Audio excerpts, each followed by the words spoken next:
y presentar nuevamente a mi querido amigo y colega, el doctor Diego Miñarro.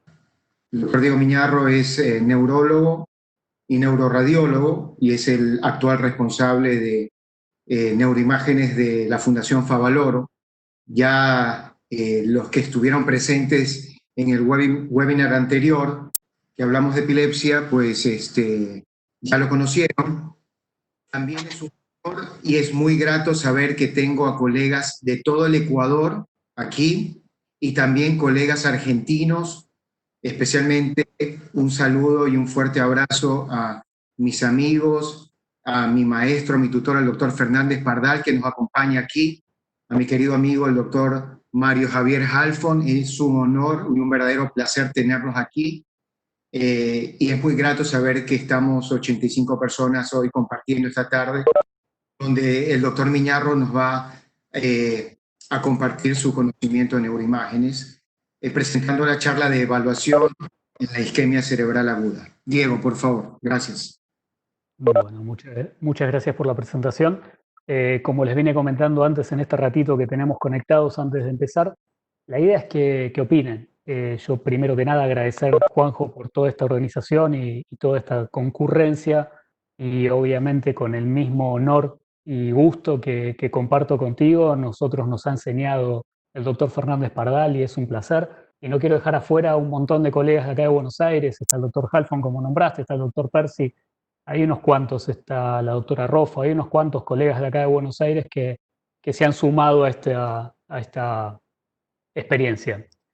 Ahora sí, vamos a hablar un poco de la evaluación de las imágenes del stroke agudo, de la isquemia aguda, tan en boga hoy por hoy. Hoy no podemos dejar de hablar del stroke agudo porque las imágenes han tomado en estos últimos años bastante más importancia de la que tenían inicialmente. Yo me acuerdo cuando corríamos por los pasillos del Hospital Británico, buscábamos alguna cosa puntual en una tomografía y hoy por hoy las informaciones son bastante más, dado por el avance de las imágenes y dado por el avance del tratamiento, y eso es lo que vamos a tratar de ir viendo en este momento. 2 o 3 datos puntuales de saber que la isquemia cerebral es la alteración del aporte de oxígeno y nutrientes al parénquima encefálico, saber que la isquemia es el 80% aproximadamente de los stroke en general y que no deja de ser la causa de mayor morbilidad en en todos los registros que existen. Es la tercera de mortalidad a nivel mundial, pero no deja de ser la primera causa de morbilidad, con lo cual es algo que tenemos que estar atentos y los que nos dedicamos al tema, tener siempre la mayor actualización posible. Acá le agradezco al doctor Pablo Bonardo, que fue el que hace varios años me dio parte de esta diapositiva y yo traté de mejorarlo un poquito, donde podemos ver la vieja clasificación de TOWS, que por más que sean antigua a esta altura, no deja de ser vigente, donde ahí tenemos las causas principales de stroke isquémico, de ACV isquémico, de ictus o como lo vayamos a denominar, donde tenemos la enfermedad de pequeño vaso, donde tenemos la aterosclerosis intracraneal, extracraneal, la enfermedad carotidia, la enfermedad valvular cardíaca, la patología del callado aórtico, los émbolos cardiogénicos. Y al lado una cita un poco más moderna con un dibujo más lindo, pero no es más que la misma clasificación de TOWS que se sigue usando y sigue teniendo vigencia, por lo menos a mi entender. Muy importante este concepto que cuando vamos a evaluar una imagen, nos pasa que hablamos de que la lesión tiene que tener un territorio. El infarto arterial tiene un territorio claro y bastante característico y con poca variable, distinto del territorio venoso, que si hay una norma en el territorio venoso es la variabilidad, pero los territorios en sí de los grandes senos son claramente distinguibles y podemos ver que cuando no responde a un territorio tradicional de la arteria cerebral media, anterior, de la arteria cerebral posterior, acá medial en el occipital, tengamos en cuenta que las venas también tienen sus territorios, más allá de las variantes. Es más complejo o menos frecuente, mejor dicho, que la variabilidad se dé en los grandes senos. La variabilidad de las venas en general lo solemos tener particularmente en venas corticales, pero esto es un dato a tener en cuenta. Ahora hace poquito el doctor Jeremy Haidt hizo este dibujo y lo publicó, lo hizo en el Congreso Norteamericano de Neuroradiología y puso este gráfico que me parece muy interesante, cortito, simple, donde demuestra el territorio y bueno, vamos a dar algún ejemplo de esto. Los infartos arteriales tienen clara territorialidad, uno los puede reconocer claramente y podemos tener un claro infarto carotidio, ¿sí? Y digo carotidio y no lo digo porque sí, porque excede el territorio de la arteria cerebral media tomando parte de la arteria cerebral anterior. Podemos tener claro infarto territorial de la arteria cerebral anterior y podemos tener un claro territorio de la arteria cerebral posterior. También podemos tener otros que también son territoriales, no van a dejar de serlo y esta secuencia por difusión nos muestra que acá a nivel centropontino también podemos tener una lesión focal y esta se da por estas ramitas de por acá, que son las perforantes de la arteria basilar. O podemos tener este otro, que se ve un poco más, no se ve tan claro, pero tenemos lesión en la porción basal del cerebelo y característicamente en el pedúnculo cerebeloso inferior. Y eso es característico de un territorio de una arteria muy famosa que siempre todos nombramos, que es la arteria pica. Sí, es un infarto territorial de la arteria pica o cerebelosa posterior inferior.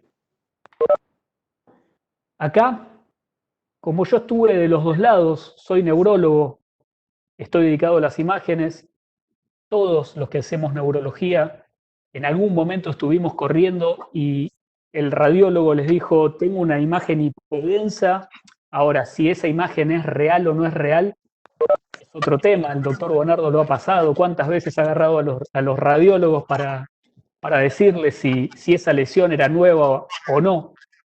Y a veces tenemos información que la imagen nos puede ayudar. Cuando no tenemos bien en claro si esa lesión, hay datos puntuales que nos pueden ayudar. Y eso es lo que quiero marcar acá. Cuando una lesión es aguda, va a tener un efecto expansivo, siempre.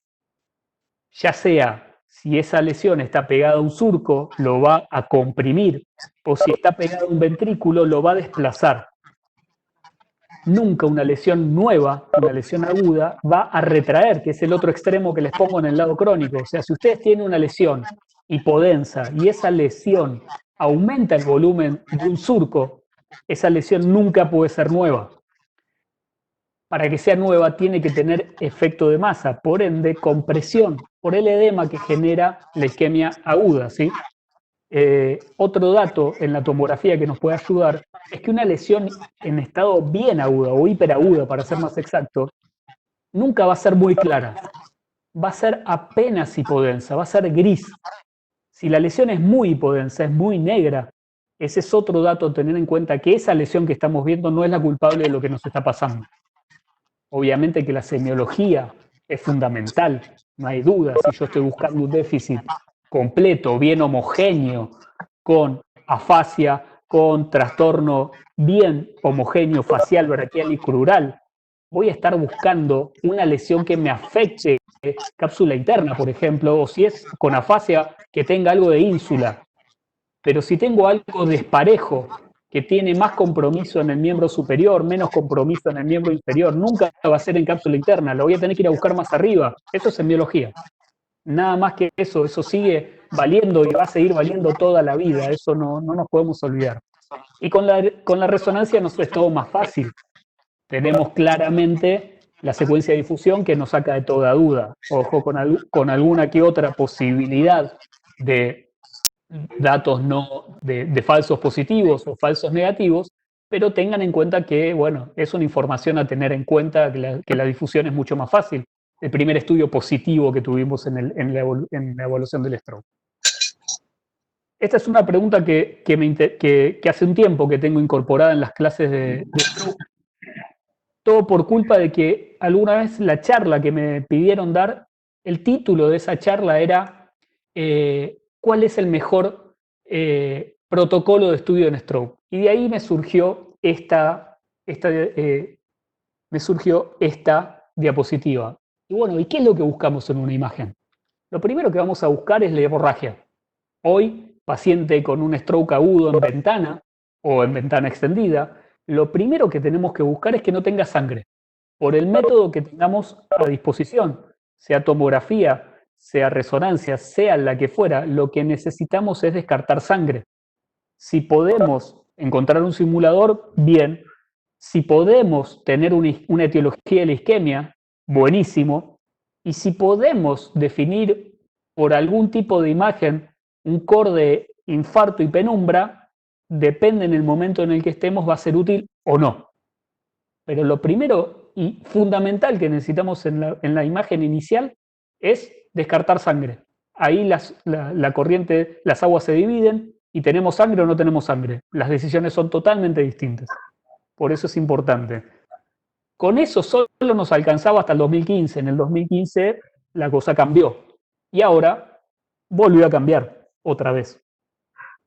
Entonces, les voy a hablar de un par de conceptos. Cuando tenemos una isquemia cerebral tenemos un par de conceptos. El tiempo vascular y el tiempo tisular. ¿A qué me refiero con esto? Se sabe que el primer estudio en dar positivo para una isquemia aguda es la difusión. Bien, aún así la difusión tiene una ventana de tiempo para poder ser positiva cuando yo corto la circulación de un vaso. En cambio, el tiempo vascular no tiene ventana. ¿Y cómo lo podemos ver eso? La oclusión de vasos, si tenemos alguna técnica angiográfica, los signos de oclusión, directos o indirectos, esto no tiene ventana. Yo tapo el vaso y en ese momento lo voy a ver. ¿Y cuáles son? Signo de la cuerda, que tanto escuchamos hablar y tanto buscamos. Eso es un signo directo. No tiene ventana eso. Deja de circular la sangre y aparece el signo. Después, si quieren, charlamos de los falsos positivos o la posibilidad de otros diagnósticos de signo de la cuerda, pero eso es uno de los signos. O la ausencia de flujo en resonancia. No tiene ventana. Y ahora voy a mostrarle algún ejemplo de esto. El tiempo tisular, que es el otro tiempo que les decía, es el tiempo que necesita el daño de la célula para poder ser manifiesto. La falla en la bomba sodio-potasio tepeasa, el edema celular, el ingreso de calcio, la salida de potasio y demás, todo eso necesita un tiempo. Y eso es lo que vamos a ver como positivo en la difusión. Eso necesita tiempo. Vamos a dar un tiempo caprichoso de 1 hora, sabemos que hay positivos antes y sabemos que hay negativos posteriores. Vamos a dar un tiempo más o menos en 1 hora para ponernos todos de acuerdo. Obviamente que hay reportes de 10 minutos, hay reportes de media hora, hay reportes de 1 hora y hay reportes de mucho más tardíos negativos. Pero para dar un corte más o menos promedio, la hora me parece que es un tiempo interesante para poder ver cosas como esta, ¿sí? Ese infarto carotídeo que les mostré antes. Les cuento, este es un paciente que tuvimos en el hospital italiano hace un tiempo atrás.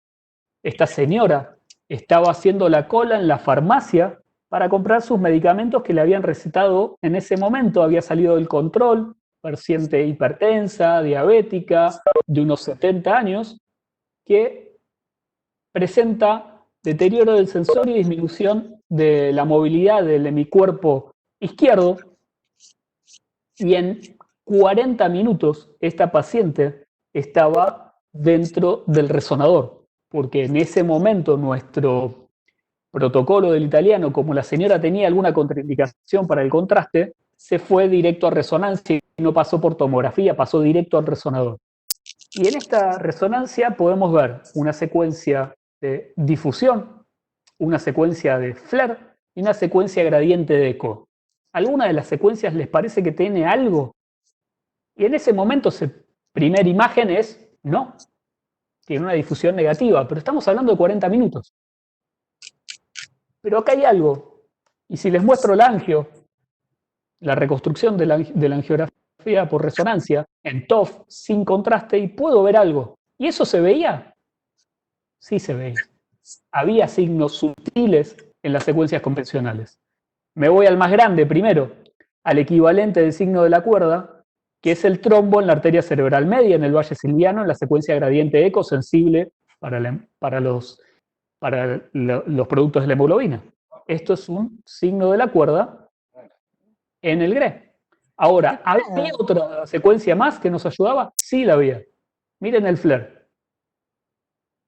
Acá hay algo que acá no. Esto que estamos viendo acá son vasos con flujo lento. Eso ya me estaba hablando de que algo pasaba. Yo puedo ver vasos que no tienen un flujo. En el FLAIR no debo ver vasos. Tienen vacío de flujos. En una secuencia basada en T2 no tengo que ver flujo. Bueno, había un flujo lento. El crudo de la angioresonancia es esta imagen donde estaba el stop. Esta paciente fue a trombolisis, que era lo que había en ese momento como norma. Más que nada, obviamente sigue siéndolo todavía iniciar con trombolisis. En esa época todavía la trombectomía no estaba, o por lo menos con la fuerza que está ahora.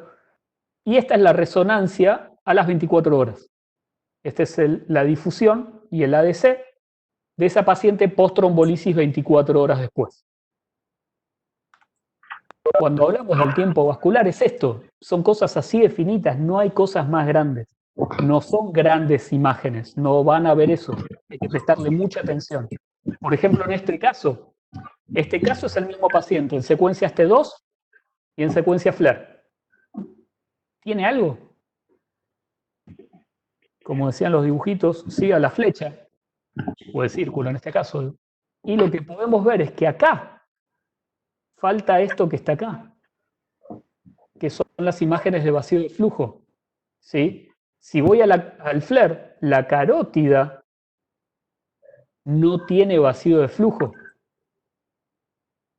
Una carótida con vacío de flujo, una carótida sin vacío de flujo. ¿Sí? Este fue un protocolo medio extraño. No hacemos FLAIR y T2, en general optamos por uno o el otro. Pero bueno, en este caso en particular se hicieron los dos. Y eso es ausencia o alteración en el vacío de flujo. En eso no hay ventana. En la tomografía, desde hace muchos años, desde el 95 que se aprobó, pero desde ese tiempo que se hablaba de esto, son los famosos signos tempranos del stroke en la tomografía, ya conocidos por todos, el signo de la cuerda que ya vimos, que ahora vamos a volver a ver, el borramiento del ribete insular, el borramiento o asimetría de surcos y la falta de diferenciación en sustancia gris y blanca. ¿Qué estamos buscando acá? Es el edema. Por ende, para esto también necesitamos tiempo. No va a aparecer en el momento. Y acá tenemos una serie de imágenes donde podemos ver a todos estos signos que les acabo de nombrar. El signo de la cuerda que les había mostrado en el caso anterior, claramente la mayor densidad.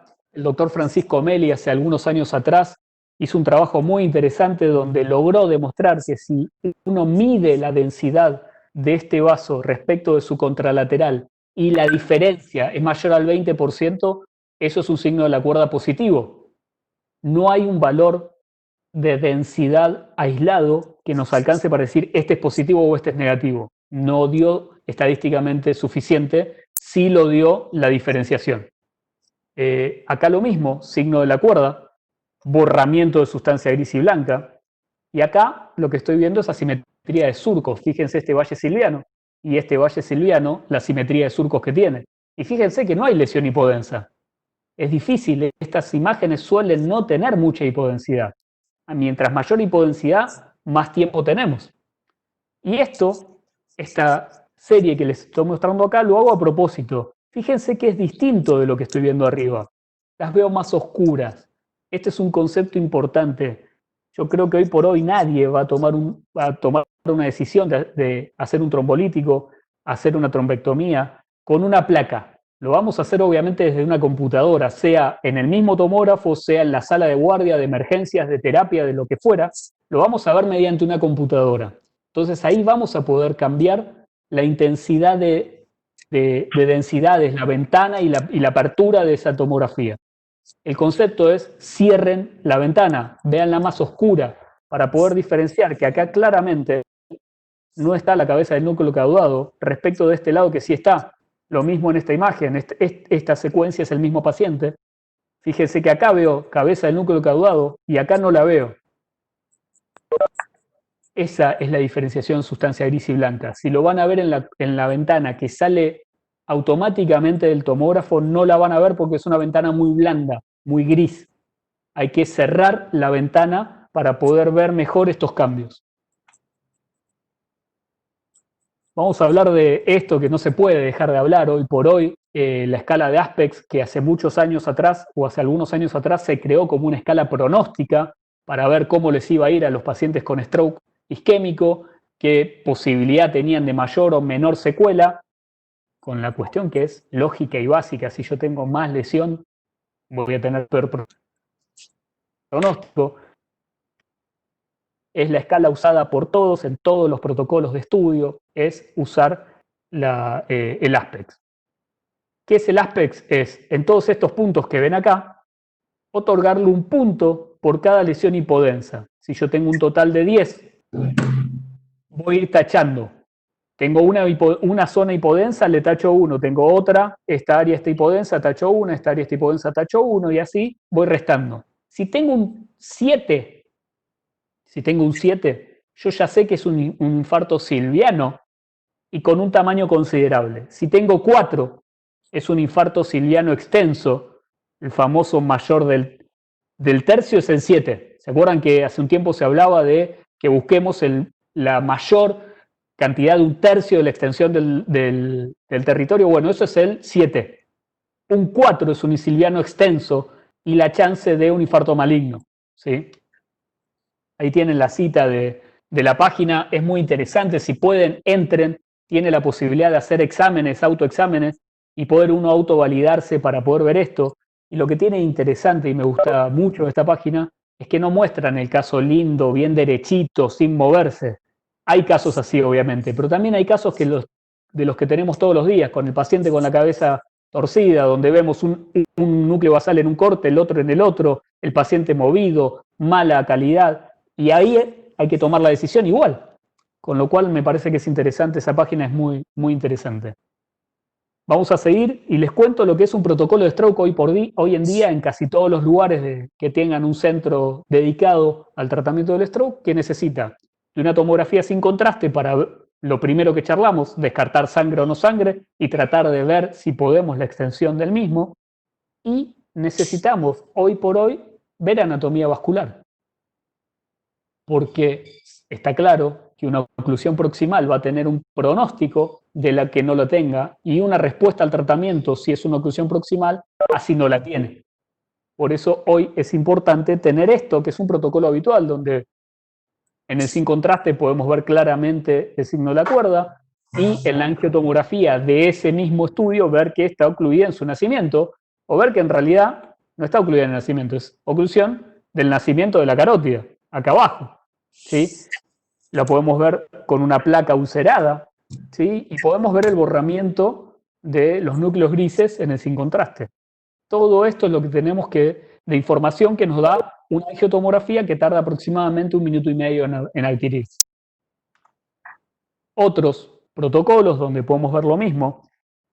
Esto que está acá en el medio se los muestro, pero es solamente para la clase. Nunca vamos a tomar la decisión con esta imagen. Nosotros la decisión la vamos a tomar con esto, que es lo que se llama MIP, la reconstrucción multiplanar, con un aumento del espesor de corte para poder mejorar la imagen y ver que tiene una oclusión proximal con ciertas colaterales, y este término, quédenselo pensando, la colateralidad.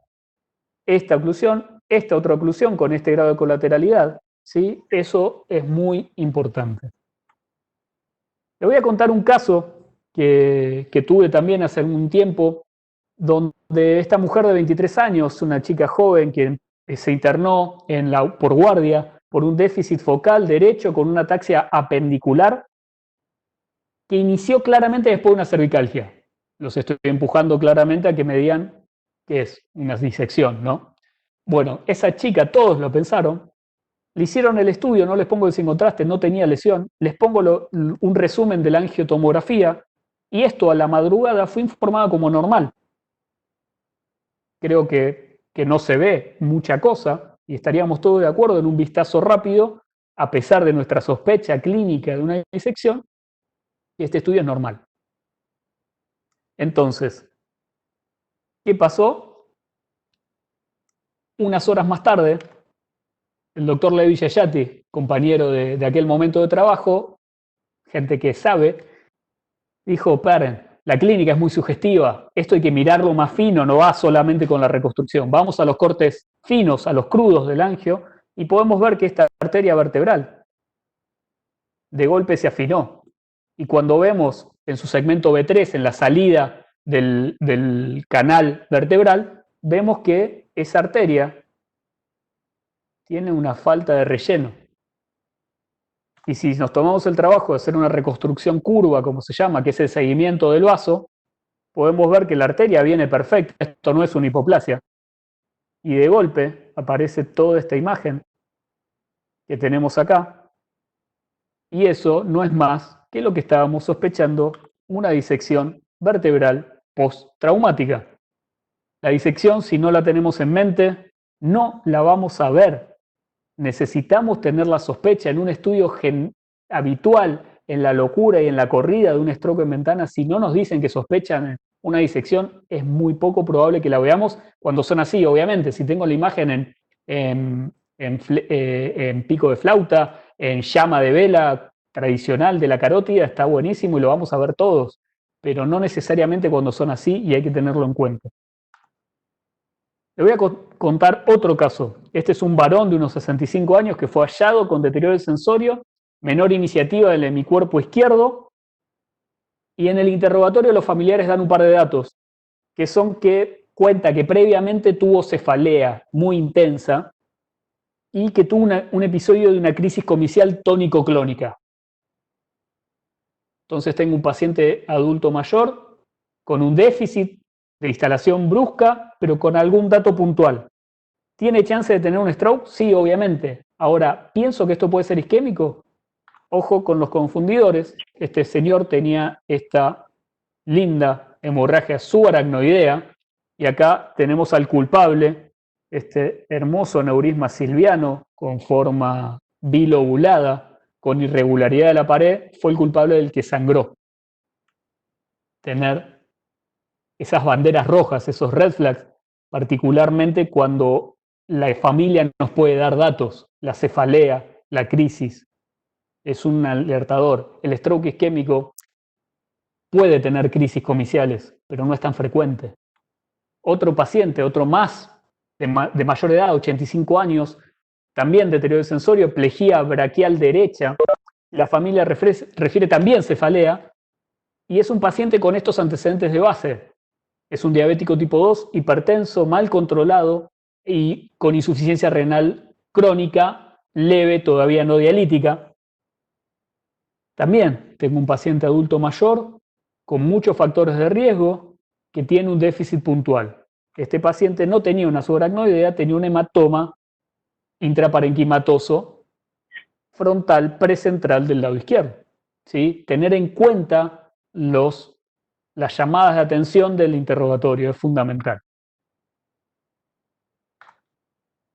Este que les voy a mostrar es un artículo que hoy ya tiene algunos años, es del 2007. Siempre me gustó tenerlo porque es en el que mejor encontré cómo se explica qué es lo que pasa en el tejido, en las células, en el momento del stroke. Acá tienen toda la explicación de qué es lo que va pasando, cómo se van rompiendo las membranas y por ende el edema y por ende la restricción. Acuérdense, difusión, cuando hablamos de restricciones, tiene que ver cómo se movilizan las partículas entre las membranas.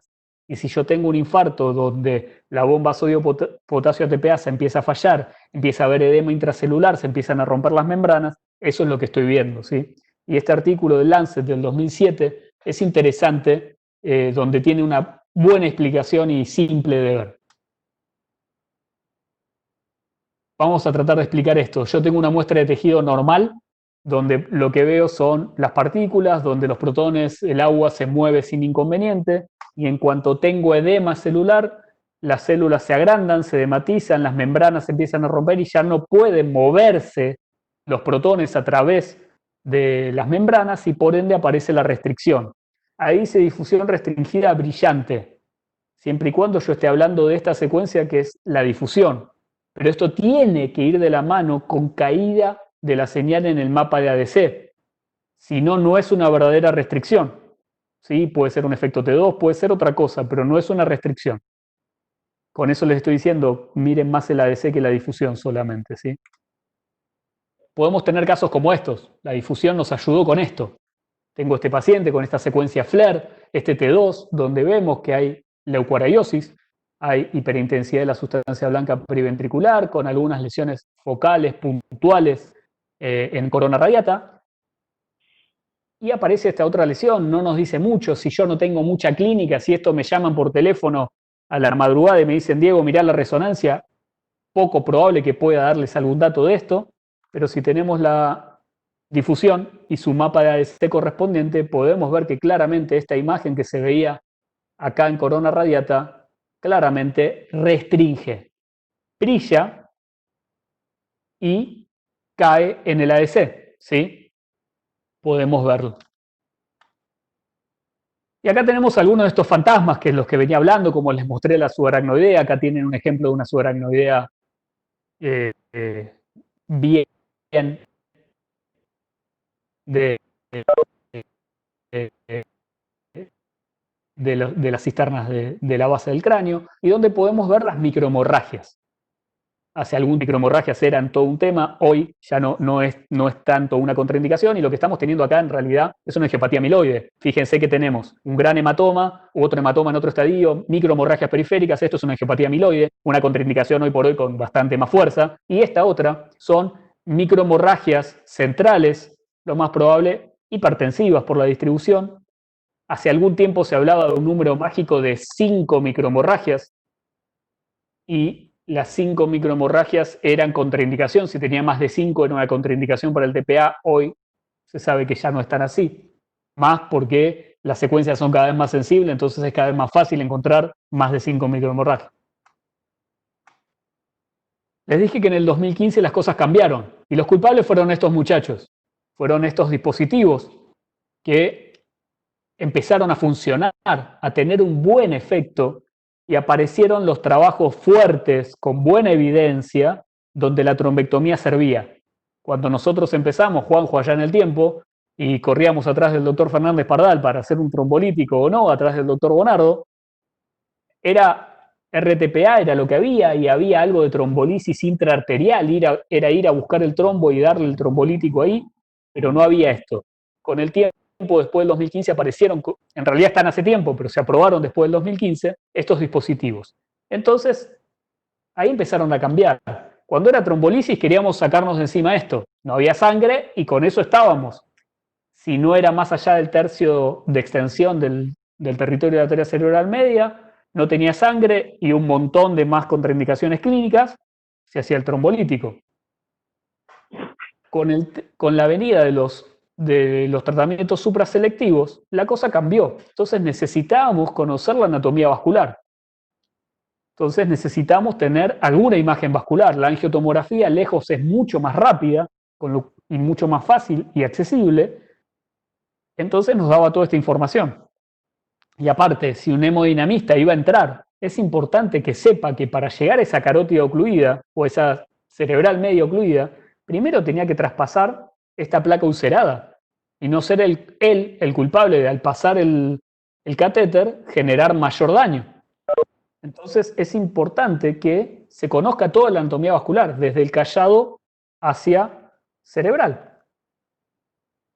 Les dije antes, hace un tiempito, en unas diapositivas atrás, el tema de las colaterales. Hoy es importante saber o no tener, si tiene o no tiene sangre, saber si tiene o no tiene oclusión proximal y saber qué colateralidad tiene. Esos 3 puntos creo que son hoy los más importantes, más allá de penumbra, no penumbra. Si yo tengo estos 3 datos, no tiene sangre, tiene o no tiene oclusión proximal y tiene o no tiene buena colateralidad, eso es hoy por hoy me parece lo más importante. La misma gente del programa de Alberta hizo una escala de colateralidad y fíjense qué es lo que pasa. Si yo tengo un cuadro con mala colateralidad, fíjense cómo le va a este paciente. Si yo tengo una colateralidad intermedia, ¿cómo le va a este? Y si yo tengo una buena colateralidad, ¿cómo le va a este paciente? Hoy es un signo de pronóstico, de respuesta al tratamiento. Es importante conocer la colateralidad, no quedarse solo con el dato de la oclusión. Para simplificar, hay varias formas de medirlo, pero una simple y básica es grado 1, grado 2 y grado 3. Bueno, regular y mala colateralidad. Y acá tenemos un fácil caso donde tengo la oclusión y donde tengo una pésima colateralidad, ¿sí? Donde tengo una muy mala colateralidad. Esto tiene un mal pronóstico, claramente, ¿sí? Ahora, si tengo este caso donde tengo esta oclusión proximal de la arteria cerebral media y este grado de colateralidad es cuasi normal, pero no normal. Y después donde tengo donde tengo esta oclusión, signo de la cuerda, y donde tengo que a distal es casi lo mismo o es lo mismo que del otro lado. Eso es un buen grado de colateralidad. Bueno, malo, irregular, simplifiquemos las cosas. La idea es tratar siempre de simplificar las cosas. Nos podemos complicar un montón si quieren, hacer escalas enormes. Simplifiquemos las cosas porque no tenemos tiempo. La prolongación de la ventana nos llevó a la necesidad de ver tejido viable o no viable. Entonces, necesitamos saber más cosas. Empezó el concepto mismatch, difusión-perfusión, que fue lo primero que hicimos con resonancia. Después empezó la tomografía. Y los términos de time is brain a time is physiology, se empezó a discutir mucho qué hacíamos si poníamos a todos en perfusión, si no le hacíamos perfusión. La perfusión sirve, la perfusión no sirve. No sirve, en muchos casos. Y entonces tenemos, por ejemplo, este caso. Acá tenemos una secuencia de difusión en la fila superior, donde tenemos una lesión frontoinsular, hiperintensa, restringe, no tengo la DC acá, restringe. Y tengo este mapa de perfusión, donde lo que vemos que sobre ese tamaño claramente hay mismatch, ¿sí? Este paciente fue denegado de tratamiento porque el mismatch se consideró no importante, igual le fue bien. Esto estoy hablando de un caso de hace bastante tiempo atrás, creo que 2008 por ahí. Este otro, donde podemos ver que la lesión en difusión y en los mapas de perfusión no tiene diferencia, esto es un mismatch negativo. Esto es difusión, perfusión, estamos hablando obviamente de resonancia. Pero la tomografía no se queda atrás.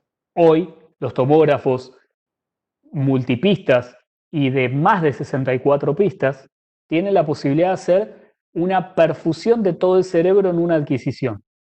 Desde el tomógrafo de 320 pistas que lo hacen en una sola adquisición y algunos otros que hacen 2 adquisiciones y la suman, pueden cubrir todo el cerebro y donde podemos tener claramente el área infartada y el área en riesgo. Ahora les voy a mostrar otros casos que se ven mejor. 2017 fue otro año que cambió las cosas, que fue donde se empezó a hablar de que la ventana ya no eran 3 horas, ya no eran 4 horas y media, sino que la ventana de posibilidad terapéutica podía llegar a las 24 horas como en el ensayo DOM o a las 16 horas como en el Diffuse 3. Basándonos en distintos criterios de selección, podíamos darle una oportunidad de tratamiento a estos pacientes que teníamos con una ventana más allá de las 4 horas y media. Esta diapositiva fue gentileza del doctor Claverí y acá hay un poco el resumen de esto, de qué fue lo que está hablando. Si yo tengo ventana hoy, todavía sigo teniendo que usar la trombolisis. Si la ventana se extiende, la trombectomía tiene su indicación clara y hoy grado 1A de evidencia. Y ahí lo dejo porque al final de la charla vamos a charlar de un par de trabajos más nuevos. Igualmente, concepto que les quiero dejar, más allá de que la ventana hoy sea 24 horas, si tengo una oclusión proximal en un territorio silviano, por ejemplo, o carotidio, no dejo de tener que no tengo tiempo. Si yo me entero ahora y dentro de la hora, mientras antes lo trate mejor, eso no me lo voy a olvidar más, me lo explicaron bien claro en su momento y tienen razón, no hay tiempo, no es que tengo ventana hasta 24 horas, lo dejo, voy pensando qué hago, no. Tengo que actuar lo antes que pueda siempre. Las neuronas se mueren a la tasa que todos conocemos, de una cancha de fútbol por hora. Hay que tratar con la mayor premura posible siempre. En el 2019, la American Heart y la American Stroke sacó la revisión de las guías que había sacado en el 19. Si alguno tiene contacto con el doctor Powers, por favor que le pida que cambie la forma en que publican las indicaciones. Son ilegibles. Son estos cuadros interminables. Pero bueno, vamos a tratar de sacar desde el punto de vista de imágenes lo más importante. Lo que les quiero contar que todos los pacientes grado 1A obviamente tienen que tener una imagen. Todo paciente con un déficit de instalación aguda debe tener una imagen. Acá no aclara, y esto es distinto de las guías anteriores, si tiene que ser una tomografía o una resonancia. Habla de una imagen cerebral. Después habla de que hay que armar sistemas. El sistema prehospitalario, hospitalario, el hospital primario, secundario o terciario, con la mayor especialización, ¿sí? El centro de ictus más especializado, tratar de armar el sistema para que el paciente llegue y no se pierda en el camino. Sabemos que no solo es que el paciente consulta tarde, sino que muchas veces es la demora en el sistema hasta llegar a la posibilidad de un tratamiento, ¿sí? No hay que dejar de eso de lado. Y eso tiene una indicación 1B, es un buen grado de evidencia. Lo mismo, paciente que va a ser trombolítico, y esto no cambió, sigue estando en guía desde antes, si el paciente va a ir a trombolítico, o sea, tratamiento con alteplase, la imagen de elección es simplemente una tomografía sin contraste. No necesito otra imagen. Si la idea mía es que solamente voy a hacer trombolítico, no tengo chance de hacer trombectomía, entonces ¿para qué le voy a hacer una angiotomografía? No hay que perder tiempo. Lo mismo con las resonancias. El tema de usar una resonancia, obviamente que es útil, se discutía si era útil o no era útil por el tema de las secuencias, de no incluir una secuencia sangre sensible, obviamente hay que usarla. El protocolo de resonancia debe tener una secuencia gradiente de eco o de susceptibilidad magnética para que tener la mayor sensibilidad para poder ver sangre. Si yo hago solamente flare y difusión, no voy a descartar si tiene sangre. La angiografía está recomendada para ciertos pacientes, y esos son algunos de los cambios. Otro de los cambios es que el tema de los microbleds, que les decía, ya no es tener microbled, no es una contraindicación absoluta, ¿sí? Con lo cual el gradiente de eco no es contraindicación, me es contraindicación para si yo tengo, por ejemplo, la angiopatía amiloide que les mostré antes, ¿sí? Que eso no siempre es tan fácil verlo en una tomografía. No perder tiempo. Si el paciente que ingresó tenía la imagen y se hizo una imagen simple y está en ventana, yo tengo que hacer el trombolítico y después tomo la decisión si lo voy a volver a someter a hacer una imagen vascular para ver si tenía o no tenía oclusión proximal o si tenía o no tejido en riesgo. No hay que perder tiempo, ¿sí? Eso queda claro. Los pacientes que tienen más allá de 4 horas y media, aparece esta nueva recomendación de el mismatch difusión flare. Si tiene más de 4 horas y media, aprovechar la posibilidad de esta diferencia de tiempo de aparición entre difusión y flare. Si yo tengo una lesión que la veo en difusión, pero no la veo en flare, esa lesión tiene menos de 6 horas. Ahora, si ya la veo en flare, esa lesión tiene más de 6 horas. Y hay que aprovechar esa posibilidad fisiológica que nos dan las imágenes. Otra de las recomendaciones es los pacientes que ya ingresan con algún criterio de trombectomía, ese sí ameritaría hacer alguna imagen vascular. Y si voy a hacer una imagen vascular, tengo que incluir desde los vasos de cuello supraórticos hacia arriba. Por eso la tomografía está más recomendada. Lo mismo cuando tienen una evidencia de oclusión proximal, tampoco perder tiempo, tratar de hacer el tratamiento lo antes posible, no ir y venir, no dar más vueltas, ¿sí? Evaluar la colateralidad siempre, ¿sí? Siempre. Los criterios, obviamente, de DOM y de diffuse ya están en guía y tienen un grado de evidencia 1A. No podemos dejarlos de lado y no podemos decir, no sé cuánto tiempo tiene, es un stroke del despertar, no sé cuánto tiempo tiene, no le voy a hacer nada. Si tengo un paciente, tengo que hacer lo posible, sea una diferencia entre el flare y la clínica, como usaron en el DOM, o usar la perfusión para ver si hay diferencia entre el tejido isquemiado o penumbra o el tejido isquémico, ¿sí? Eso hoy por hoy tiene un nivel de evidencia A. Los pacientes que tienen 6 horas, ¿sí? Dentro de las 6 horas, que no se conocían, el tema de la trombectomía, ver en alguno de los momentos hacer una imagen vascular, pero no dejar de hacer la trombolisis hoy por hoy, es lo que dicen las guías publicadas el año pasado.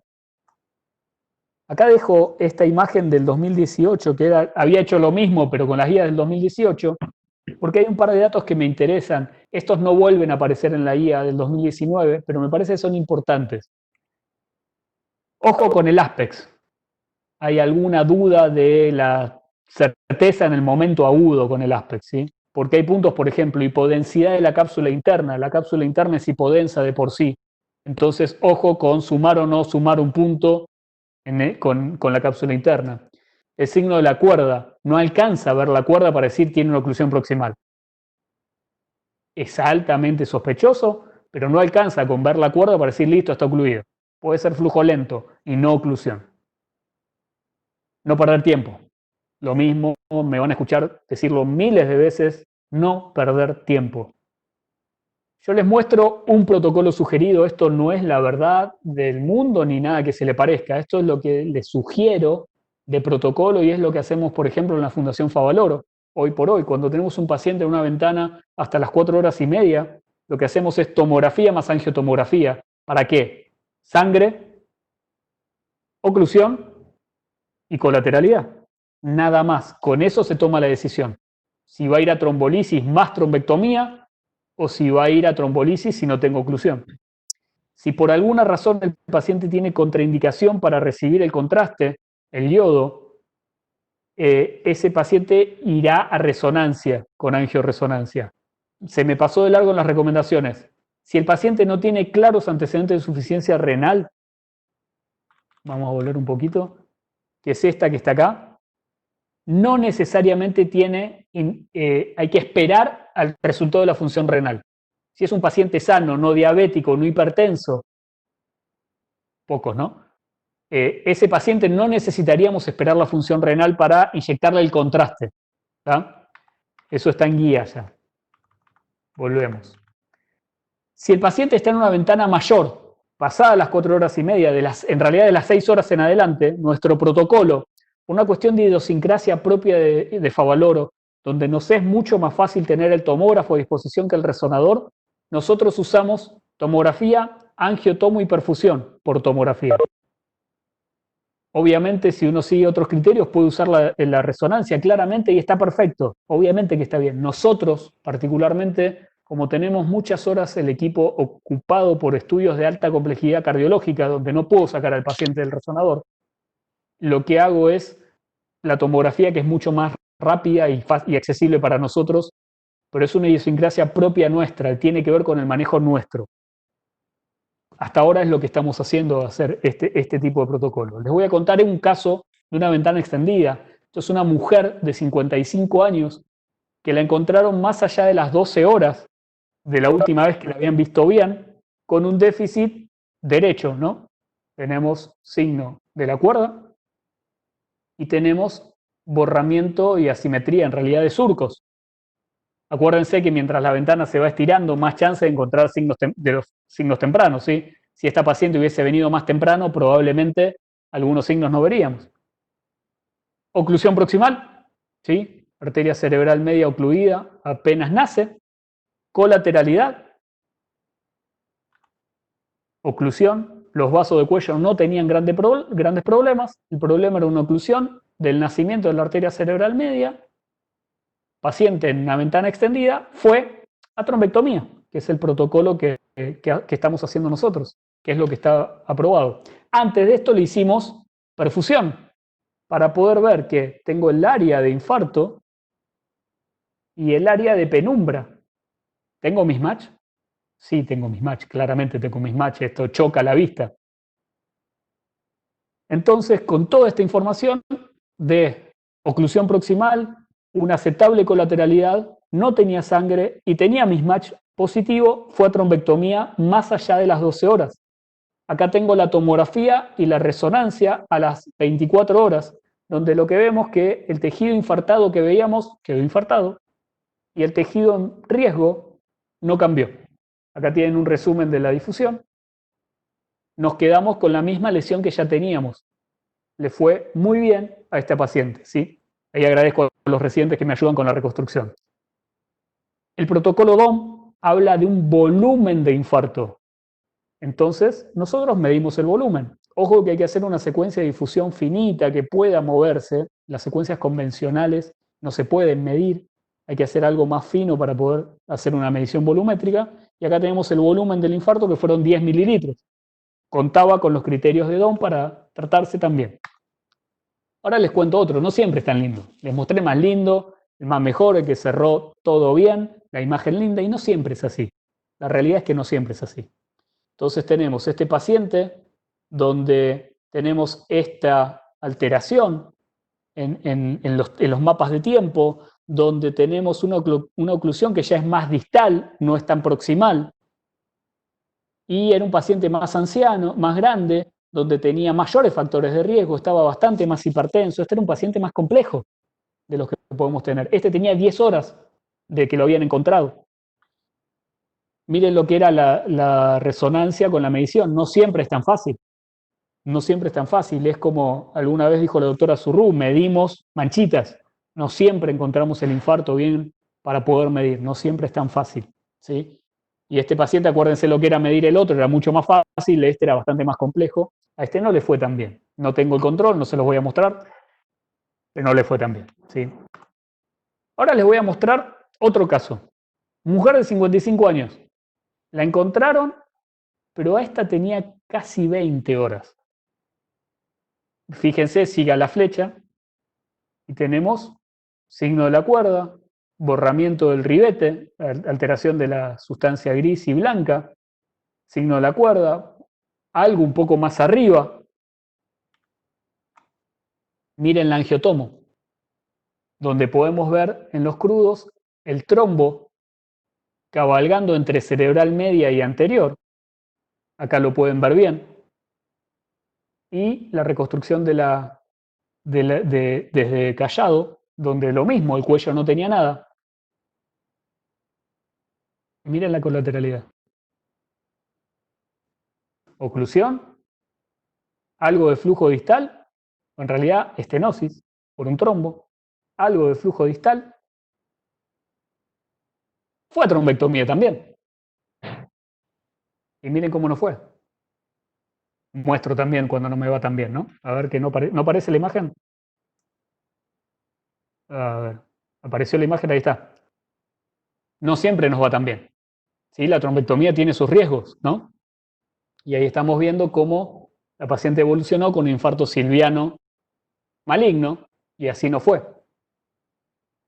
Fíjense del angio que tenía, el trombo, que fue sacado, la trombectomía fue efectiva, tenía una buena repermeabilización de flujo, pero no fue así.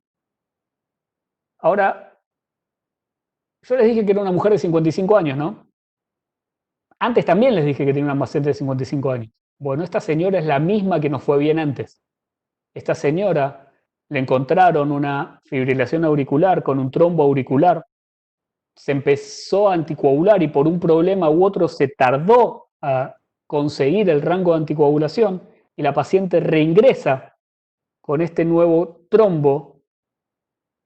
La paciente es la misma que habíamos hecho la trombectomía 3 meses antes. Nos había ido tan bien. Y en la nueva trombectomía no fue así de mal. Ahora, viendo para atrás, viendo las imágenes, ¿esto era esperable? Y se acuerdan que les hablo de colateralidades. Miren esta colateralidad, miren esta colateralidad. Y así le fue en el primer estudio, la primera trombectomía, y así le fue en la segunda. La colateralidad es fundamental. Cuando tengamos un paciente con síntomas, no nos desesperemos, no nos enojemos. Revisemos al paciente de punta a punta, evaluemos todos los caminos que tenemos, las posibilidades que tenemos para tomar, consultemos. No estamos solos en la mayoría de los lugares. Tenemos al radiólogo, tenemos al neurólogo general, al neurólogo vascular, al terapista, al enfermero por el examen. los datos de presión, de frecuencia cardíaca. Entonces, trabajemos en equipo que les va a ir mejor a todos ellos. Unos conceptos, me quedan algunas diapositivas y ya termino. Cerrar la ventana, que fue lo que les dije antes. Vean más oscuras las imágenes para poder ver mejor la definición entre la sustancia gris y blanca. Evalúen la colateralidad, no se olviden de eso y no se compliquen, simplifiquen. Tuve la suerte de estar en un curso hace 2 años atrás con el doctor Nogueira, el investigador principal del estudio DON. Y él nos habló de los resultados que tuvo y nos mostraba todos esos resultados tan buenos que tuvo. Y él nos hablaba de que, muchachos, esto es un protocolo. Así no fue adentro de un ámbito medido, cuidado, con pacientes ultra seleccionados. Y por eso no fue bien. En la realidad no va a ser así. Y lo que hacemos es tratar de ser simples. Piensen en 2 conceptos o 3 para pensar si tiene o no tiene mismatch, sin usar perfusión. Yo tengo un paciente que tiene mucha clínica, un NIH alto, y tengo una tomografía casi normal, un aspect alto. Ese paciente tiene mismatch o tengo una oclusión, si quiero, hasta la oclusión. Tengo alta clínica, mucha sintomatología, oclusión y poca representación en la imagen. Ese paciente tiene mismatch, sin necesidad de hacerle nada complejo. Ahora piénsenlo al revés. Tengo un paciente que tiene clínica y ya tengo lesión en el parénquima clara, grande y evidente. Ese paciente no tiene mismatch. ¿Sí? Simplifiquen, piénsenlo de esa manera y van a ver que les va a resultar. Si tengo mucha clínica y poca imagen, hay mismatch. Si tengo mucha imagen, no va a haber mismatch. ¿Sí? Les cuento un casito más. Paciente en postoperatorio de una cirugía de corrección de una anomalía del retorno venoso. La última vez, este paciente es de Favaloro, la última vez que lo vieron bien fue 20 horas antes. Hemiparesia, fascio brachiocaural derecha, afasia, casi todo, era muy leve la apariencia, casi todo el NIH de 5 que está ahí era de la afasia. Y miren la resonancia. Difusión, ADC, FLAIR y T2. Tengo una lesión en FLAIR, en difusión poco manifiesta, en FLAIR poco manifiesta, pero tiene algunas cosas más. Miren la angio. Esta es la angioresonancia de ese momento de ese paciente. ¿Era esperable? Con las imágenes convencionales yo lo podía pensar que iba a estar esta oclusión. Y miren, ¿se acuerdan que hablamos de los vacíos de flujo? Acá tengo, acá no tengo. ¿Sí? Entonces hay chances. Entonces tengo un paciente con una oclusión proximal, con algo de síntomas, 20 horas, ¿tiene criterio de trombectomía? Y por lo que estuvimos viendo, hoy sí. Pero lo que no les conté es que este paciente tiene 5 años, bueno, creo que ya tiene 6.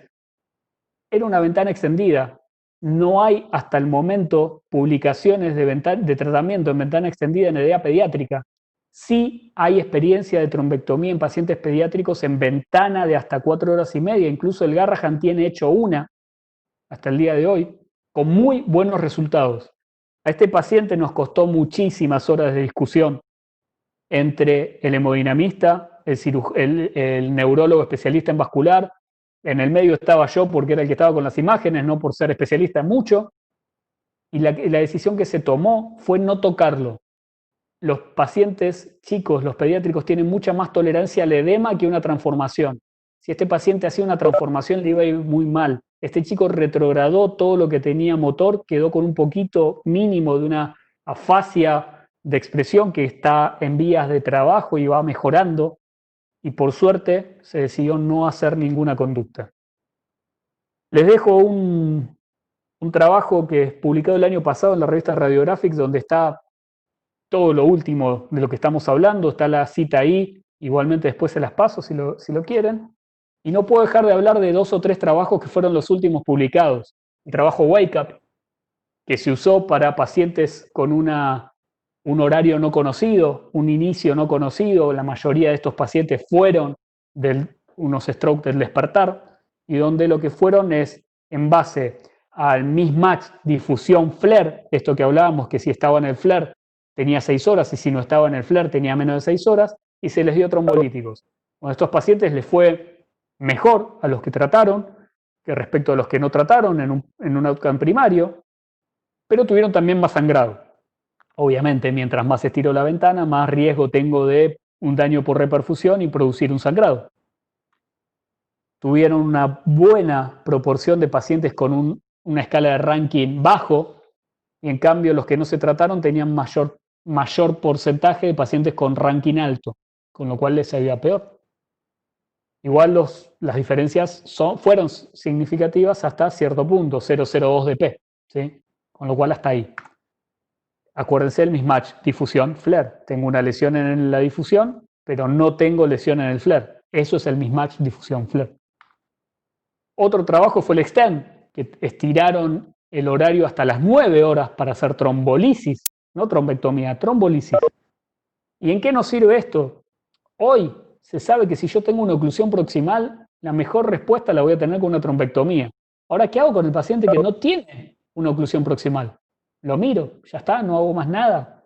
Bueno, este trabajo lo que hizo fue estirar la ventana a las 9 horas, les dio o no les dio alteplase, TPA, y tuvieron un outcome que les fue mejor. También, obviamente, tuvieron mayor sangrado. Y este último trabajo, que fue el publicado ahora el mes pasado, que es el DIRECT-MT, que fue en el que se planteó la diferencia de, yo sé que tengo una oclusión proximal, le hice los estudios, sé que tengo una oclusión proximal, ¿voy directo a la trombectomía o sí tengo que pasar por el trombolítico, por el TPA, que sé que de acuerdo a las características del trombo, las chances de éxito del trombolítico son muy bajas? Yo tengo un trombo grande, no tan rojo, no es más cálcico, tengo muy pocas chances de que el trombolítico funcione. Entonces, ¿tengo que perder el tiempo de la infusión de trombolítico o voy directo a la trombectomía? Hasta ahora no se había podido hacer ningún trabajo de eso por un tema de ética. Yo no puedo elegir a quién ni a quién no hacer un tratamiento con los resultados ya presentados. Entonces, lo que hicieron fue usar o trombolítico solo, o trombolítico combinado, o trombolítico más o no trombolítico y directo trombectomía. Lo que dio fue un trabajo de no inferioridad, les dio positivo, es no inferior a ir directo a la trombectomía, pero con unos resultados, y les dejo un par de comentarios. Tuvieron mejor reperfusión los que le hicieron trombolítico y después fueron a la trombectomía. O sea, el trombolítico algo hace. Los pacientes fueron tremendamente seleccionados. Todos tenían un Aspect de 9. ¿Qué significa eso? Tenían un solo lugar de lesión, o sea, eran lesiones muy pequeñas. No tuvieron, o sea, tuvieron clínica, eran pacientes en buen estado, eran muy seleccionados. Otra de las críticas que se hacen ellos mismos es que esto fue hecho solamente en población oriental y no se amplió.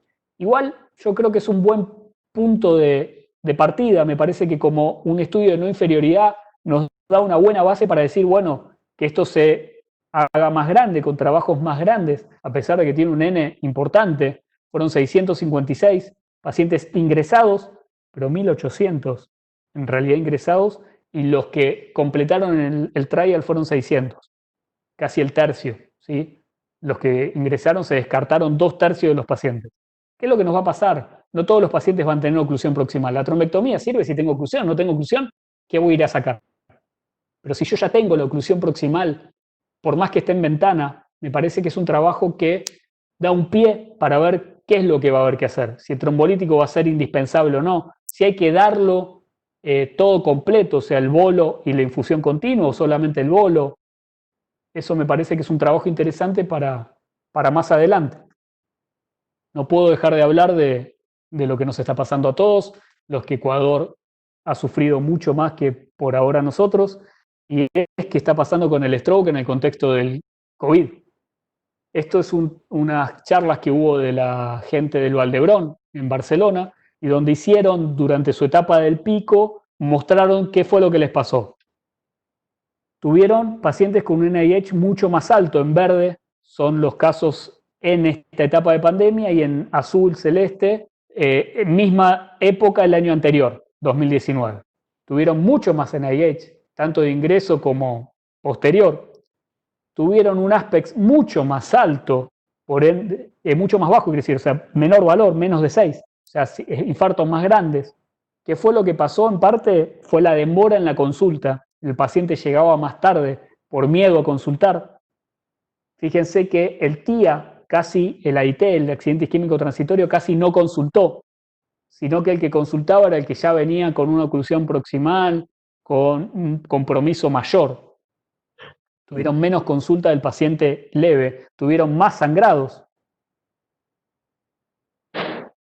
También sacó la Academia Americana una guía de recomendaciones, donde básicamente lo que tratan de hacer es tratar de identificar lo antes posible el paciente con sospecha o no sospecha de COVID para hacer 2 vías separadas, para no contagiar al paciente que tiene un stroke y no tiene COVID.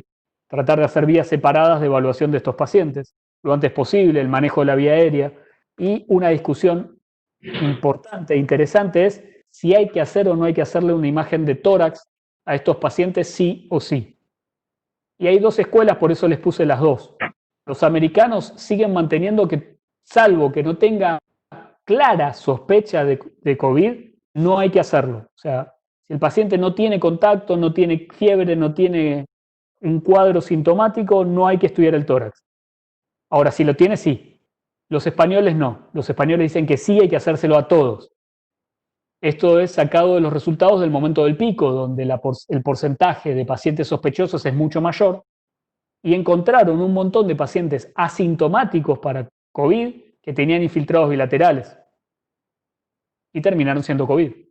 Entonces están estas 2 indicaciones, ¿sí? Quieran seguir la escuela que más les plazca, me parece que en el momento del pico creo que hay que hacerlo, fuera del pico me parece que no. Les dejo una imagen de los que corremos en la residencia de diagnóstico por imágenes de Fundación Favaloro y los que me ayudan con todo esto. Y 2 conceptos. No pierdan tiempo, por favor. Si yo no tengo un centro con disposición de trombectomía, ¿para qué voy a perder tiempo en una angiotomografía, en una perfusión o en lo que fuera? Tengo que usar en mi medio lo que mejor puedo hacer. Si yo tengo chance de hacer una trombolisis, tengo que hacer todo lo posible para que eso sea lo mejor evaluado posible y no perder tiempo. Ahora, si yo tengo todo, la chance de mi centro ser un centro terciario especializado con todos los medios, tampoco tengo que perder tiempo. Tengo que elegir al paciente y hacer el estudio que mejor me sirve, ¿sí? No pierdan tiempo, ¿sí? Eso, por favor, me parece que es uno de los conceptos más importantes y acá los dejo, creo que ya los agoté bastante y los escucho si es que les quedó alguna duda. Desilénciense si quieren hacer una consulta. Diego, Javier, yo tengo una pregunta para vos. Por favor. La paciente que presentaste, que tuvo obviamente 2 eventos, uno con excelente resolución y el otro, bueno, supongo que habrá ovitado. ¿Cómo explicas la diferencia en la colateralidad en un mismo paciente? Una de las explicaciones es que viste el trombo era distinto. Vamos a tratar de mostrarlo. El trombo era un trombo que cabalgaba 2 arterias, estaba en el tope de la arteria, o sea, en la bifurcación de la arteria carótida, donde tenía una parte que iba hacia la cerebral media y otra parte de la cerebral anterior. Entonces creo que eso tenía que ver con que la circulación era otra. Distinto del primer evento, donde el tope era solo la cerebral media y logró tener mejor colateralidad. Y es un paciente con ya un daño. Me parece que eso es a tener en cuenta dentro de las razones por cuales ella tuvo o no tuvo colateralidad en ese momento. Correcto.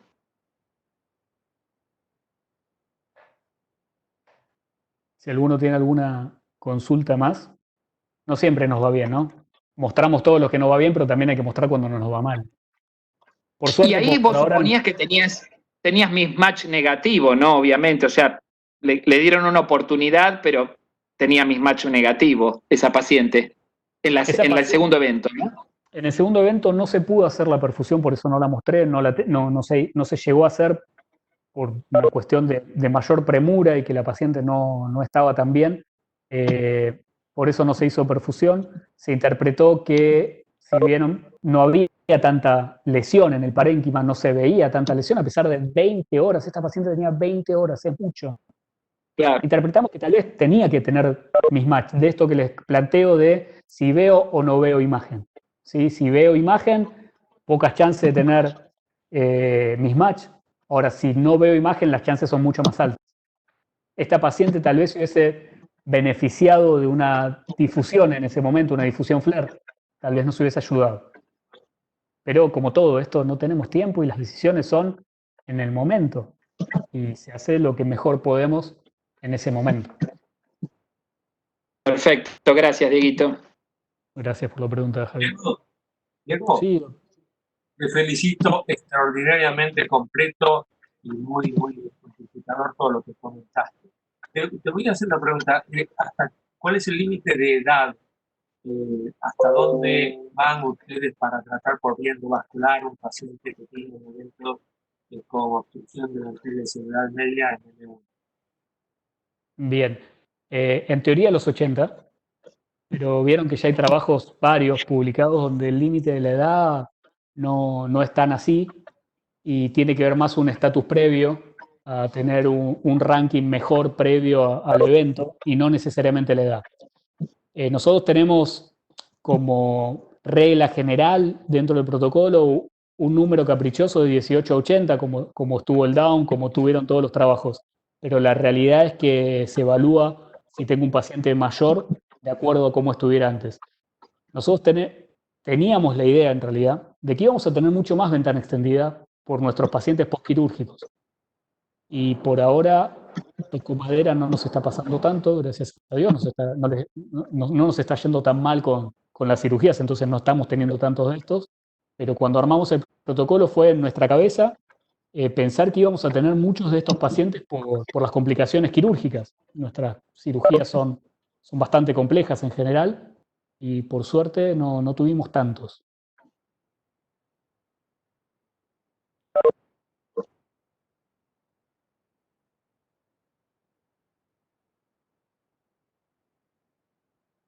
Si alguno tiene alguna otra pregunta. Sí, hola Diego, Gabriel, pero si te habla. Gabriel, ¿cómo estás?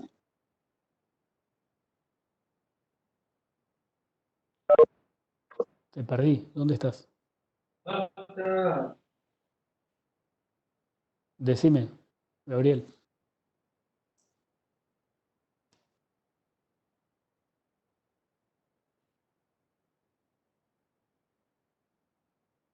¿Lo escucharon ustedes? Yo, perdón, no te escucho, Gabriel.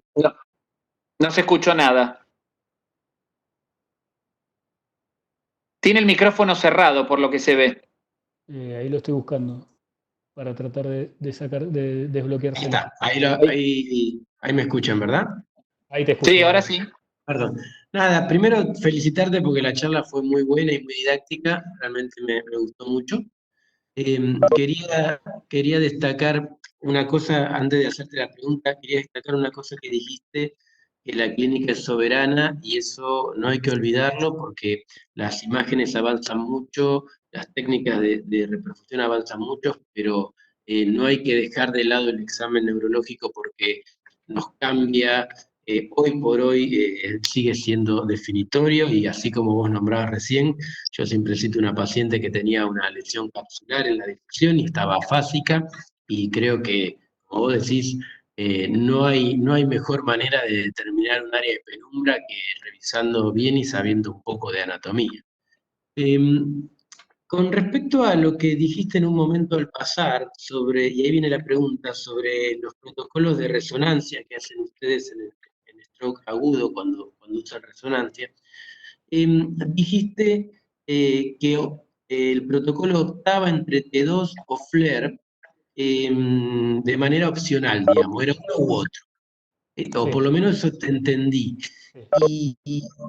Y en mi experiencia personal, a mí me parece que el FLAIR es muy superior, sobre todo para detectar hemorragia subaracnoidea simplifica mucho la evaluación para incluir en un protocolo agudo. No sé si vos tenés esta impresión o te basás en la difusión para ver la facilitación que a veces hace la subaracnoidea cuando usas T2.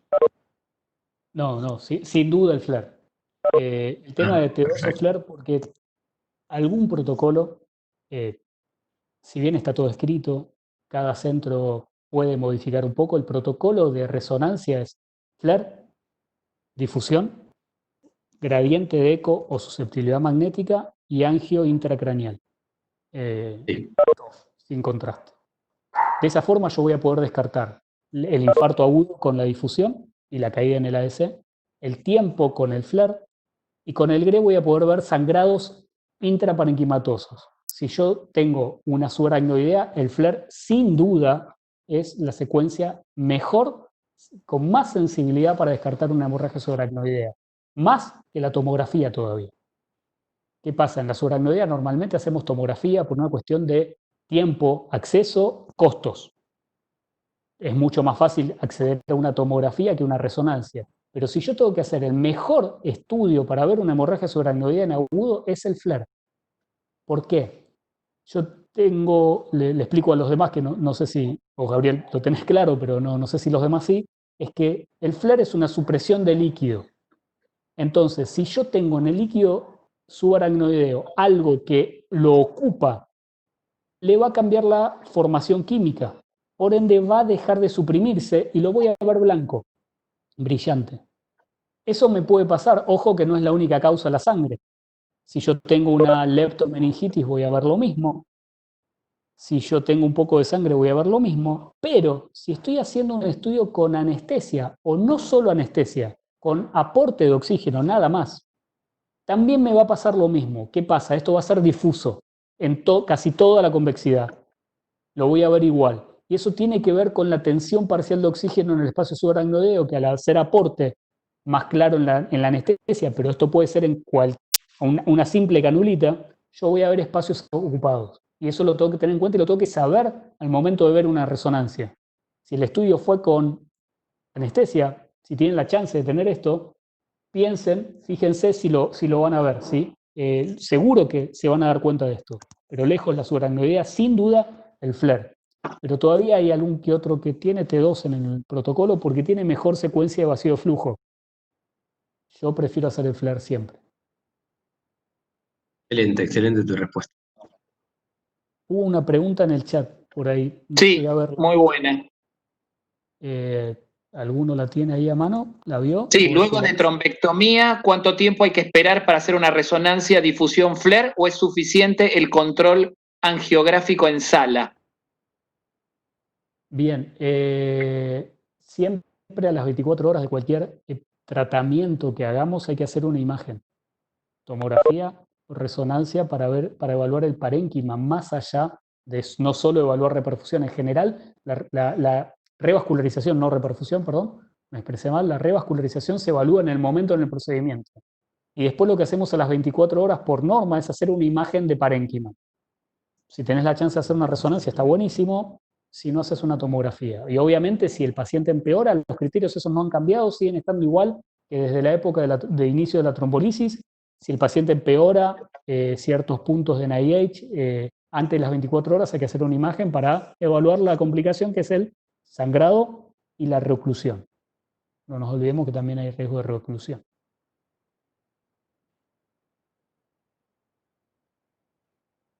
¿Alguna pregunta más? ¿Alguien más que quiera agregar algo? Doctor Bonardo está callado, pero bueno, lo asusté.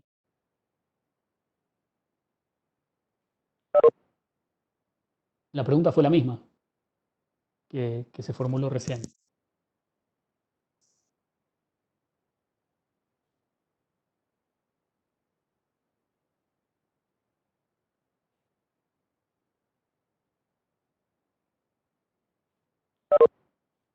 Ahí me puedo conectar, Diego.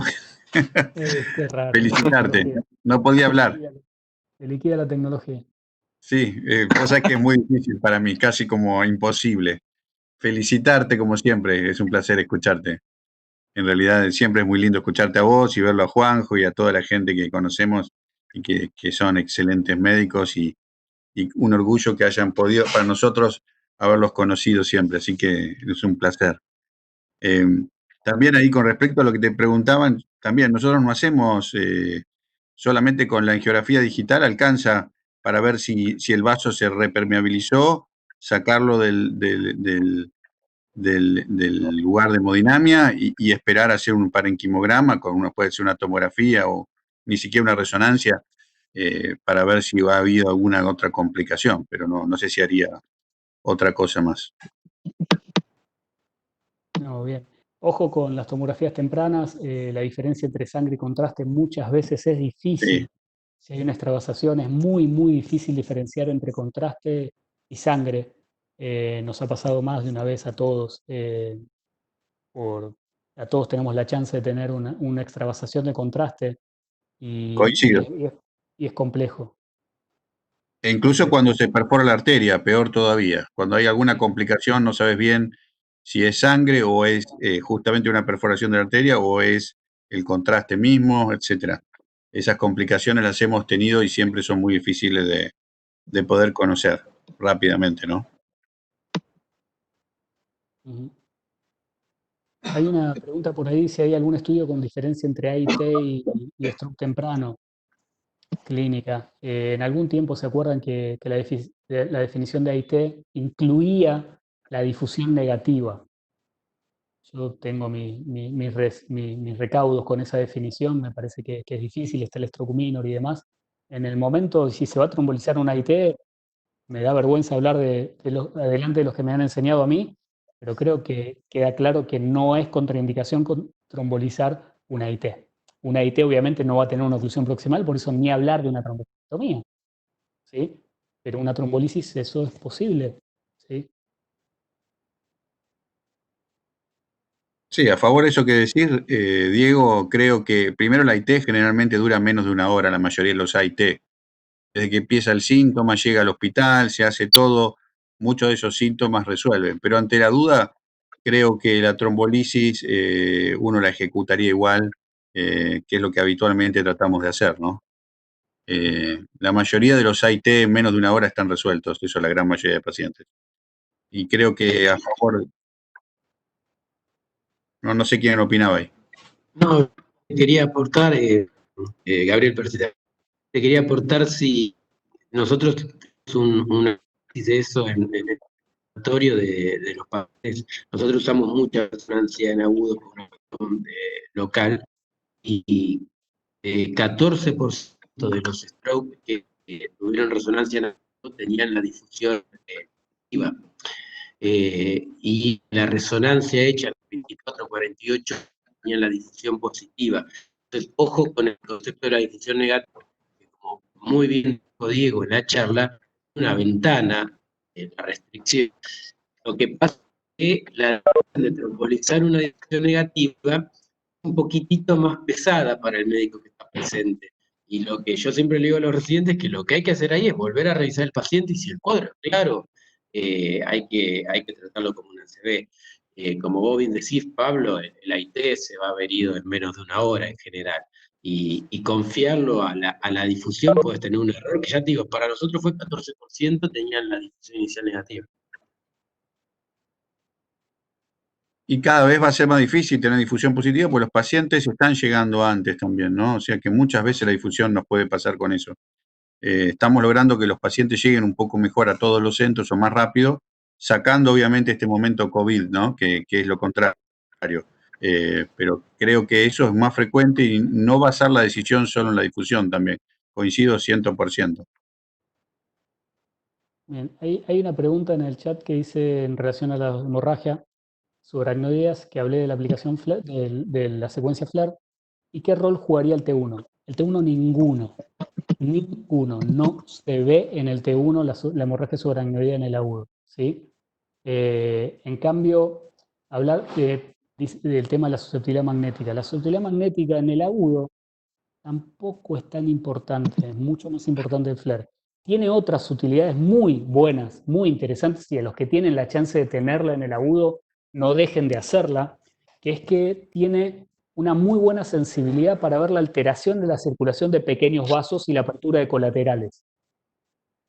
Es más, hay un trabajo muy, muy interesante que habló de evaluar tejido en riesgo de acuerdo a la extensión de alteración de flujo de los pequeños vasos visibles en susceptibilidad magnética sin necesidad de usar contraste. La realidad es que es muy interesante la susceptibilidad. Los que tengan chance de tener esa secuencia, úsenla porque sirve para todo. Stroke, tumor, infección, desmielinizante, lo que quieran, esa secuencia es muy, muy interesante. Tarda un poco más de tiempo, eso sí, es el único problema que tiene. Tarda, en el mejor de los casos, 4 minutos. Cosa que en ese momento, en el agudo, nos cuesta. Los protocolos tratamos de acortarlo lo más posible. Pero si tienen la chance, hay que usarla. Es muy, muy buena. Diego, y esta idea nueva de usar de también la misma evaluación con angio-TC, evaluar la parte cardíaca, ver si hay trombos, etcétera, ¿están haciendo algo ahí en Favaloro ustedes? Bien. En agudo, digo, ¿eh? Sí, sí, sí.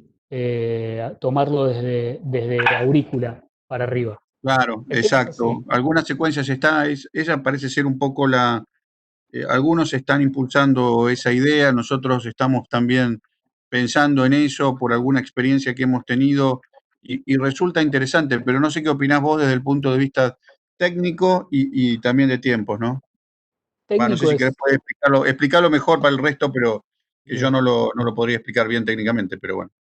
Yo les mostré que la angiotomografía se toma desde callado hacia intracraneal. El tema es que si uno tiene la chance de poder tomar unos centímetros más abajo y tomar la aurícula, de esa forma que tratar de encontrar el trombo. Si tengo un stroke isquémico de un origen de una cardioembolia por una fibrilación, por ejemplo, yo puedo ver el trombo.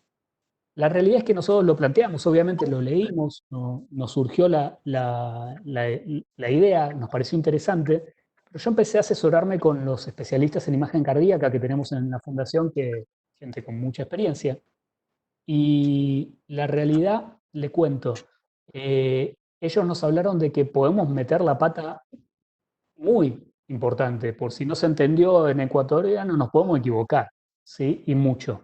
¿Por qué? Porque las imágenes cardíacas están hechas gatilladas.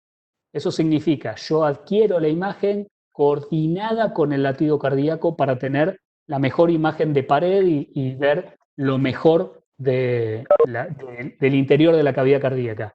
Ahora, como esto no se puede hacer gatillado porque tarda más tiempo, yo lo tengo que hacer con el corazón batiendo y sin importarme el electrocardiograma. Ahí me puedo equivocar. Es poca la chance de equivocarse según los cardiólogos, pero tengo que incluir a un especialista más para mirar esa imagen y a veces es tiempo. Yo creo que si se lograra mejorar un poco eso y el entrenamiento de todos es una cosa interesante. Y hace rato que se habla, creo que ya hace unos cuantos años que están con eso. Eh, Está bueno, pero ojo que podemos meter la pata. Y si la imagen la ve rápidamente un no especialista que no está con el ojo entrenado, puede interpretar que en una de esas un pequeño doblez de la aurícula, de muscular, nos da una falsa imagen de trombo y no es así. Eso hay que tenerlo en cuenta. Pero sí es interesante. Y lo mismo con respecto a estirar al tórax. Estirar al tórax es realmente, sí, es tomar algunos cortes más, no se toma más tiempo, se toma en la misma angiotomografía y no necesitas mucho más. No sé si te contesté o te compliqué más. A mí no, excelente. Está clarísimo. Lo que pasa es que estamos viendo por algunas experiencias que tuvimos recientemente, nos parece que podría ser de utilidad, ¿no? También tomándola, a lo mejor aprovechando si esto, como eso probablemente no demore más técnicamente, tal No, vez no, pueda no. aportar algún dato y después uno pueda, en algunos pacientes, y más ahora, ¿no? Que con el COVID, por ejemplo, no podemos completar evaluación con eco transesofágico o hay No. algunas limitaciones para estudiar la parte cardíaca. Podría ser una alternativa ni bien el paciente ingresa, ¿no? Por lo menos Sí, tener una impresión rápida si hay algo en el corazón. sí, yo lo que les recomiendo es que el que lo vea tenga un aprendizaje, una curva de aprendizaje, porque podemos equivocarnos. Igual me parece que es interesante el planteo. Y si estamos haciendo el tórax, porque el paciente que tenga con fiebre y demás, porque lo que no me metí es hablar de COVID y stroke puntualmente. El COVID con el stroke tiene 2 pacientes. La complicación trombótica propia del COVID y el paciente que se manifiesta inicialmente con un stroke y tiene COVID, asintomático. Con lo cual el tema de estudiar o no estudiar es un tema, y hacen trombosis y tapan múltiples vasos, trombosis arteriales venosas, es un tema. Con lo cual en algún momento nosotros llegaremos, otros colegas ya lo han pasado, creo que sí, que si uno va a estudiar desde el tórax, y la aurícula obviamente la vamos a ver también. Hay una pregunta ahí sobre la difusión. Los valores de B es 1000. Para el cerebro, valor de B para la isquemia es 1000. Es un tema, un parámetro técnico. Y con respecto, dije, de volumen, lo que necesitan es, ustedes piensen que la adquisición de la difusión es de 5 milímetros cada 5 milímetros en la mayoría de las secuencias básicas de difusión. Si yo quiero hacer medir volumétricamente eso, le puedo errar y le puedo equivocar. Entonces lo que se hace es hacer cortes más finos y lo que se llama sin gap, sin separación entre cortes. Lo mínimo son 3 milímetros y sin gap, o sea, un corte pegado al otro. Entonces de esa forma yo voy a poder medir de forma volumétrica y seria, porque yo puedo medir a ojo, mide tanto, pero fíjense las fotos que les mostré, es con un soft para poder medir, que lo tiene cualquier programa básico del resonador, no hace falta ninguna ciencia especial. No me metí a hablar del Rapid, que tengo entendido que ya Argentina tiene su primer soft en una de las clínicas de Capital, así que ojalá que la podamos tener todos en algún momento, facilitaría muchas cosas, pero bueno, no todo se puede, es muy caro. Si alguno tiene alguna pregunta más o ya los dejamos tranquilos.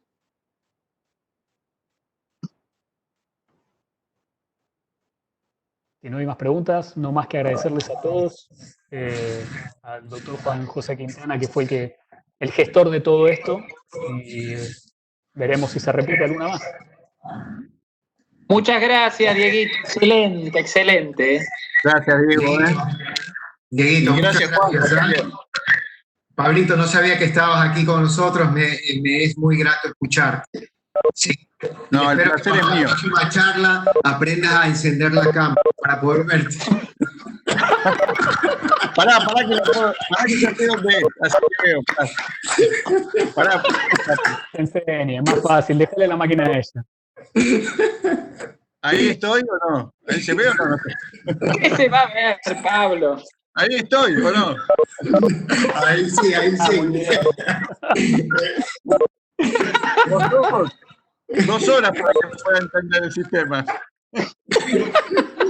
Para los que todavía están, les cuento que en esta charla tuvimos la suerte de tener a 3 de las personas con más experiencia en stroke en Argentina, el doctor Bonardo, el doctor Percy y el doctor Fernández Pardal, que es uno de los pioneros en esto en Argentina. Es un placer haberlos tenido. Para los que no los conocían, para mí es una gran satisfacción hablar para ellos. No, y para nosotros poder escucharte, eso es lo más importante. Y a Juanjo, por supuesto. La próxima vez háganlo sin video, así es más fácil para mí.